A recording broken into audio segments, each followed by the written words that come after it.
Buenos días, buenas tardes, buenas noches, queridos amigos de Factores de Poder. Hoy es martes 27 de febrero. No estaré acompañado de mi amigo, compañero y hermano Eduardo Figueroa, pero este set se viste también de lujo con un invitado especial. Por cierto, mi nombre es Luis Lugo para que los que no me conocen y los que están llegando nuevos a este segmento. Y hoy estaré acompañado de Pedro Pedrosa desde España. Pedro, un abrazo, un saludo fraternal y de verdad que un honor compartir este espacio contigo el día de hoy. Gracias, Luis, de verdad, gracias por tomarme en cuenta. Quiero hacer la aclaratoria de que el piloto es él y que como lo vi con esa chaqueta, le dije, bueno, pues me voy a poner mi chaqueta de piloto también. Entonces, no fue nada premeditado, pero gracias por la invitación, un gusto compartir con ustedes. Recientemente hablé con Eduardo y bueno, espero que esté muy bien y la bendición para su pequeña. Sí, el espíritu aviador nunca se pierde, Pedro. El espíritu Ah, aviador siempre nace y muere con nosotros. tú Eduardo, sabes, yo iba a presentar en la aviación naval. Y mi comandante, siempre me voy a acordar de él y probablemente de su señora madre, Antonio dos Santos Conceicao, después de que había firmado el radiograma para que yo fuese a presentar el examen, lo anuló. Un saludo, mi capitán de navío, yo. bueno, las cosas pasan por algo, Pedro. No sabemos, pero En fin, este fue nada, ya. los designios de la providencia.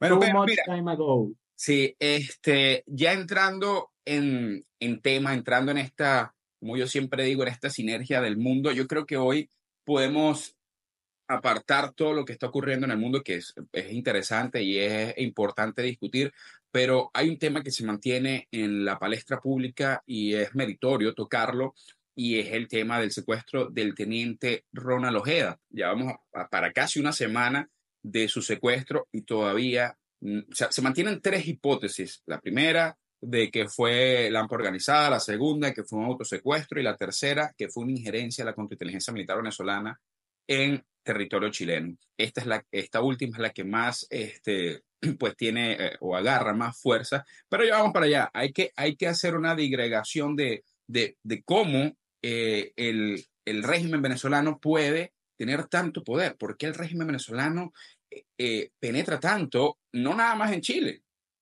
Pudo obtener la liberación de los narcosobrinos, pudo obtener la liberación de Alex Saab, la liberación de unas sanciones que le habían colocado al sobrino preferido de Cilia Flores, pero ¿qué pasa? ¿Qué hace Venezuela o el régimen venezolano o sea, tan efectivo para que los gobiernos terminen cediendo? Porque ¿qué ocurre? De confirmarse la injerencia por parte de la contrainteligencia militar venezolana, el DIGESIN, en el territorio chileno, obviamente se espera una ruptura a nivel diplomático entre Chile y Venezuela. Pero ¿a quién afecta esto realmente? Realmente afecta a Chile. ¿Y por qué? Y antes de caer en el por qué, voy a dar un adagio que bien dijo Sun Tzu en El arte de la guerra, que él resume el arte de la guerra en someter a tu enemigo sin luchar.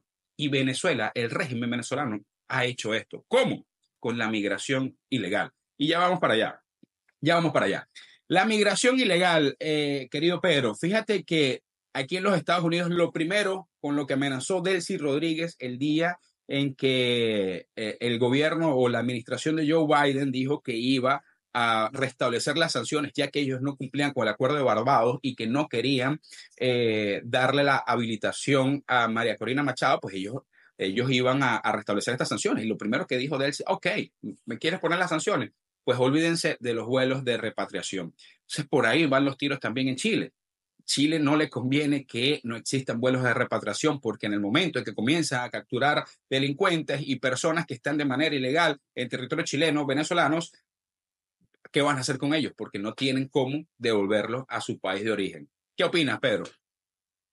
Bueno, hay un ejemplo que me extraña que tú no hayas citado, ¿no? Pero recientemente circulaba por ahí que se presume que el niño guerrero se encuentra en territorio de los Estados Unidos. Niño Guerrero, recordemos que hace no sé si ya cumple un año o unos 9 meses, una cuestión así, el ministro Ceballos Ichazo, ministro de Interior, antiguo Ceofán, montó un show en la cárcel de Tocorón para desmantelar las cabecillas del tren de Aragua y el niño Guerrero no apareció. Le desmantelamos, no sé qué vaina, toda la propaganda, pero, y entonces ¿Qué pasa? Y tuve un jefe en la Armada, Frank Escobar Pagnini, que decía, si tienes rabo de cochino, oreja de cochino, y para ti que cochino, coño, pues no es cachicamo, es cochino. Entonces, si montaron el show, si el niño guerrero no apareció y ahora se presume que está en los Estados Unidos, todo te hace indicar que, en efecto, la tiranía venezolana está utilizando la migración. Entonces, luego, por otro lado, te dicen, no, es que el tema de seguridad en Venezuela ha mejorado. Te lo dice gente común que está en Venezuela. Bueno, porque seguramente el régimen habrá agarrado un montón de malandros y los habrá montado en un autobús o los habrá puesto a cruzar la frontera hacia Colombia y a caminar por todos los Andes con personas decentes. Y luego tienes otra evidencia que es que cuando fueron las protestas en Ecuador Novoa. contra, no, no contra Noboa, Ah, ya contra, aquí sí, sí, sí, sí, lo contra mismo. Lazos, ¿qué era? Es que viene desde Lenín Moreno, luego ganó Lazo Correcto. y ahorita está Noboa que tiene un gobierno cortico de un año y algo que no sabemos cómo le va a ir. Las mismas Cuando fueron protestas en Chile, las mismas las protestas en Chile. a eso voy, cuando fueron las protestas contra Piñera en Chile, que son las protestas más estériles de la historia de la vida porque querían cambiar la constitución y al final nadie quería. Eso te demuestra que en realidad nadie quería cambiar la constitución. Lo que había era un poco de malandros y agitadores pagados para generar una situación conflictiva. Cuando fueron las protestas, la primera línea en Colombia, ¿a quiénes capturaban? Entre la gente que capturaba, muchos nacionales de cada país que hemos nombrado, venezolanos. Venezolanos que habían sido. Como su bajeza, digo, su Alteza Mohamed VI de Marruecos, manda a 10.000 individuos a asaltar la valla de la ciudad autónoma de Ceuta un fin de semana. Entonces, cuando tú dices 10.000 individuos, todos varones, todos en edades comprendidas entre los 17 y los 27 años o 30, y tú dices 10.000 hombres, y entonces luego te salen con algo, no, es que les dijeron que Ronaldo iba a jugar aquí en Ceuta. O sea, esa mentira se la creerá la madre que los parió. Pero la verdad es que cuando tú dices 10.000 hombres, estás hablando de una división de infantería. 10.000 hombres son no un pelotón, no una compañía, no un batallón, una división de infantería. Y entonces Marruecos, que cada vez coge más importancia y es un mejor aliado de los Estados Unidos y juega a dos bandas porque también es pana de Israel y tal, Marruecos está invadiendo España de una forma silenciosa. Y yo le digo a los españoles, y no me hacen caso, en el año 82, como dice por ahí un famoso intelectual español, corría el año de 1982 y más precisamente el mes de agosto, cuando la corbeta colombiana ARC Caldas entra en aguas del Golfo de Venezuela. En aquel entonces las Fuerzas Armadas venezolanas eran unas Fuerzas Armadas más o menos respetables, bastante respetables en comparación con Colombia. Pero en la planificación de Estado Mayor, uno de los problemas que se planteó el Estado Mayor y el alto mando era, epa, ya va, es que tenemos 3 millones de tíos de estos metidos aquí. O sea, había ya en aquel entonces 3 millones de colombianos viviendo en Venezuela, en un país que la población no superaba los 17 millones. Entonces, por supuesto que hay problemas migratorios, por supuesto que la migración es un arma, por supuesto que todas estas organizaciones filantrópicas, Open Society, Freedom, Freedom Arms, Open Arms es que se llama aquí, todas ellas están contribuyendo al fomento de la delincuencia y a la introducción de inmigrantes ilegales, tanto en España como en los Estados Unidos, como en otros países del resto de Hispanoamérica. Y la evidencia está ahí, que no querramos verla. Y por supuesto, antes de que se me olvide, y ya te doy la palabra, por supuesto que en las embajadas de Venezuela, donde aún tienen embajadas, cosa curiosa, porque incluso durante la época en que 60 países reconocieron el gobierno uterino, ¿verdad? Porque nunca salió del útero de Juan Guaidó, este, nunca expulsaron a los embajadores del régimen de los respectivos países. Pero por supuesto que en esas embajadas, muchos de esos funcionarios diplomáticos, los que en realidad son agentes del DGCIN. Claro, mira, Pedro, es que yo te iba a comentar eso. Este es un arma letal, un arma totalmente eficaz llamada migración ilegal descontrolada, que no solamente la ha aplicado el régimen venezolano. hay un estudio que dice que Europa en 10 años va a ser el 95% de su población en Europa va a ser musulmán. Imagínate la cantidad de personas que han ido entrando de manera ilegal también a territorio europeo, que, pues bueno, el catolicismo y el cristianismo hasta cierto punto fue la base religiosa de estos países en Europa, en la mayoría de ellos, pues que pues, terminar, ¿sabes? La corriente cristiana a musulmán te da mucho Es que decir. que, mira, eso es algo que no entiende los progres, comeflores, woke, le llaman en Estados Unidos y tal, pero el tema es que son civilizaciones, culturas absolutamente incompatibles. Tú puedes hacer negocio con Qatar, con Arabia Saudita, en función del interés nacional. Sí, sí lo puedes y circunscribes eso a una relación estrictamente económica. ¿Los musulmanes son malos por ser musulmanes? No, no. Yo creo que Occidente ha cometido muchísimos errores, entre ellos tratar de imponerle un modelo a Medio Oriente que es incompatible con las creencias y las costumbres del Medio Oriente. Entonces, ¿qué pasa? Occidente también, ya eso es ahorita que está explotando, pero eso viene desarrollándose desde hace tiempo. Hay parejas que creen que la familia es el esposo, la esposa y el perrito, o que dicen, no, es que nosotros nos casamos, pero para viajar por todo el mundo. No, es que eso de tener hijos era antes que los ponías a trabajar en el campo. Y claro, entonces Occidente se viene comprimiendo, ¿verdad? La La natalidad está, dinamización de la familia, la dinamización la, de la familia. exacto. Entonces cada vez la natalidad es más baja de personas formadas y criadas dentro de un sistema que no lo llama religioso, cultural y moral, que sin duda, proviene de la tradición cristiana. O sea, se pueden cortar las venas y decir lo que, pero el orden moral y las libertades que vivimos en Occidente provienen de la tradición cristiana, sea desde su raíz católica o luego protestante, pero la tradición cristiana. Luego puedes decir que le metes el derecho romano y la filosofía griega, que son los tres pilares de la civilización occidental. Ok, perfecto. ¿Qué pasa? Que los musulmanes no creen en esas cosas estúpidas que nosotros creemos. Entonces, ellos tienen 4, 5 hijos, ¿verdad? Y no es una cuestión de tú odias a los musulmanes, no, es una cuestión de matemática. Si tres parejas occidentales tienen un solo hijo, entonces ya no son 6, ya son 3. Y si esos 3 tienen uno solo, ya quedará uno solo. Mientras que estas tres parejas por 4 son 12 y 12 por 4 ya son, 12 por 4 son 48. Entonces ellos demográficamente van a crecer y por crecer demográficamente van a necesitar expandirse. Y entonces van a terminar pasando cosas como vi yo en una población boliviana que se llama Beni, donde hay una importante comunidad de comerciantes musulmanes y en verano esa zona hace el calor, pero cachugo, como dicen los maracuchos. Entonces los tipos le estaban pidiendo al alcalde que le prohibiesen a las mujeres salir en chores a la calle, porque iba contra la moral musulmana. Entonces eso es lo que va a pasar, que cuando ellos sean más y nosotros muy poquitos, van a empezar a tener representación política, porque nadie les va a poder impedir que participen políticamente en los países donde estén.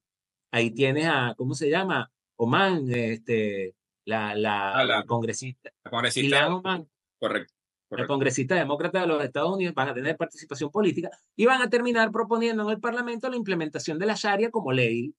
Y Igual Ocasio. Ocasio es de ascendencia cubana, entonces, o sea, es una analogía muy cierta a lo que tú dices, pero fíjate algo, ya volviendo a la actualidad y no proyectándonos, hace unos días atrás, Henry Ramos Alú salía una foto con Pedro Sánchez en la Internacional Socialista. La mayoría de los políticos en Venezuela aplaudieron y felicitaron a Henry Ramos Alú por tan loable logro, ¿no? Entonces yo digo, ok, perfecto, cada quien tiene sus ideales y parte de eso es la democracia y está bien. Pero yo me pregunto, ¿dónde están los políticos que hablan o piden fe de vida o que se aceleren las investigaciones para saber qué pasó con el teniente Ronald Ojeda. ¿Dónde están las ONG de derechos humanos?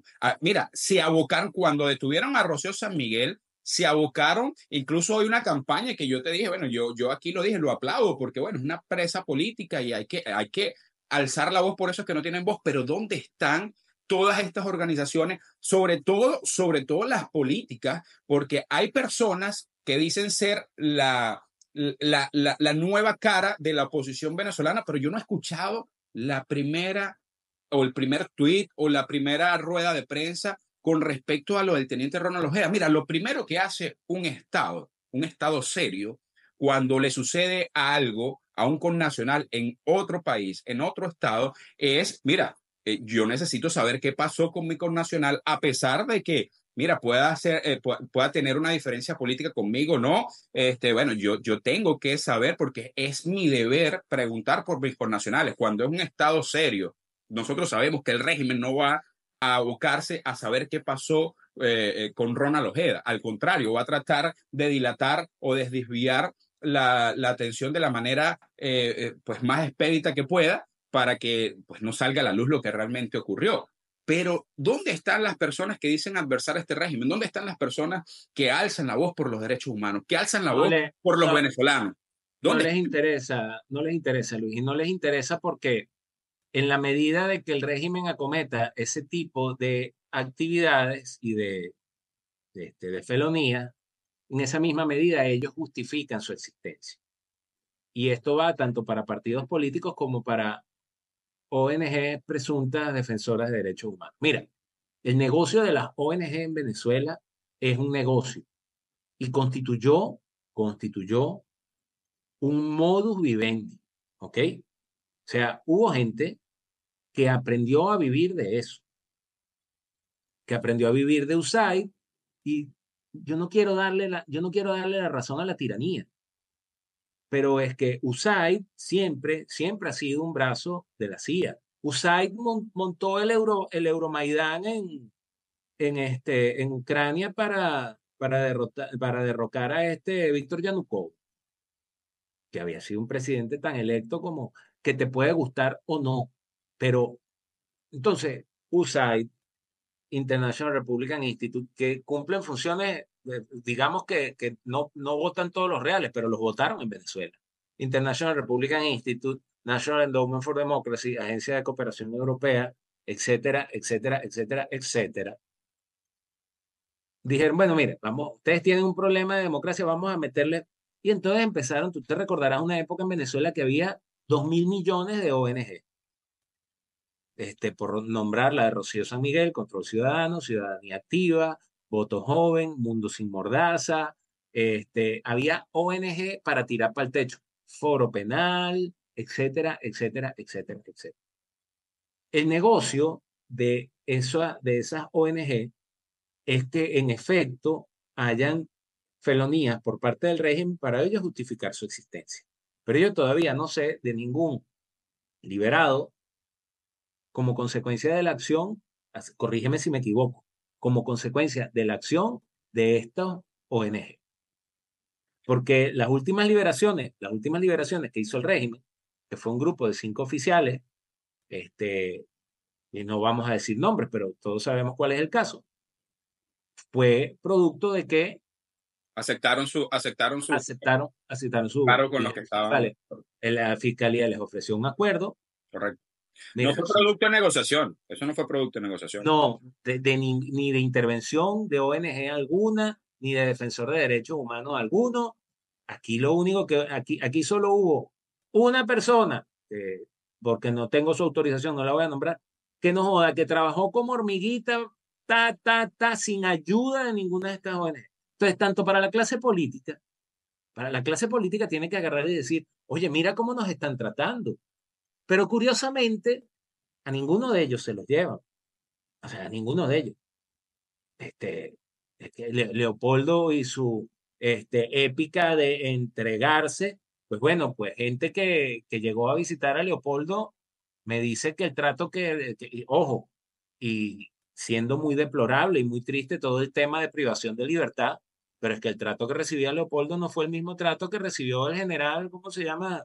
Paduel. Eh, no, vale, el general este que salió con la columna partida en dos, Ah, viva, que viva, viva. el general Viva, que ojalá se encuentre muy bien ese señor, que ya creo que es un venerable anciano. No, no, mira, Pero si nos ponemos a hablar de las condiciones, y yo siempre lo he dicho, preso ni en tu casa, pero las uy, condiciones que tenía Leopoldo para nada eran las mismas que tenía el resto de... y que tu contertulio en este espacio, o sea, para que no digan es que tú eres leopoldofóbico. No, no, yo no soy leopoldofóbico. Lo que sí les aseguro es que a don Leopoldo López yo no me lo voy a conseguir en el metro en Madrid, porque ese señor no anda en metro, ni su señora esposa, Ni a Leopoldo ni a ningún político, te lo ni a garantizo. ninguno de ellos me lo voy a conseguir. Entonces, ¿qué pasa? Que ellos necesitan que este tipo de cosas ocurran para seguir justificando su modus vivendi ante el resto de la comunidad internacional. ¿Qué era? Y aquí me voy a meter más o menos. Era lo que yo creía que podía cambiar María Corina ganando unas primarias. O sea, yo hice, y los invito a que vean mi canal de YouTube, ¿verdad? Que me buscan, soy Pedro Pedrosa, ¿verdad? Suscríbanse, denle like y pinchen la campanita. Yo hice un video en mi canal de YouTube que titulé ¿En qué se parece John Wick y María Corina Machado? Entonces, tú sabes que a John Wick le llaman el hombre De del la saco, bolsa. Ajá, de la el hombre del saco, el hombre de la bolsa. Entonces yo dije, si María Corina gana las primarias, ella se convierte en la mujer de la bolsa. Es decir, ella le va a decir a toda esa gente, miren, ¿saben qué? La jefa, la jefa de este cotarro soy yo. Ahora, parece que no es así. Y tan fuerte es todo este lobby y tan fuerte es todo este entramado corrupto que existe en torno a la oposición, que la misma oposición le está diciendo, mija, no insistan, no te vistas que no vas. Y Henry Ramos, para volver a lo que inició esto, viene acá a pedirle a Pedro Sánchez, que es otro felón, el presidente de la Internacional Socialista, que apoye unas elecciones democráticas, libres, no sé qué broma en Venezuela, sin candidatos inhabilitados. A ellos necesitan que esto pase para que ellos puedan seguir justificando lo que hacen. Y entonces es muy triste, no sé cuánto tiempo nos queda, pero es muy triste porque te voy a hablar del caso de emigrantes de los que cruzan la frontera a pie y que no son delincuentes, que entre ellos mandan muchos delincuentes.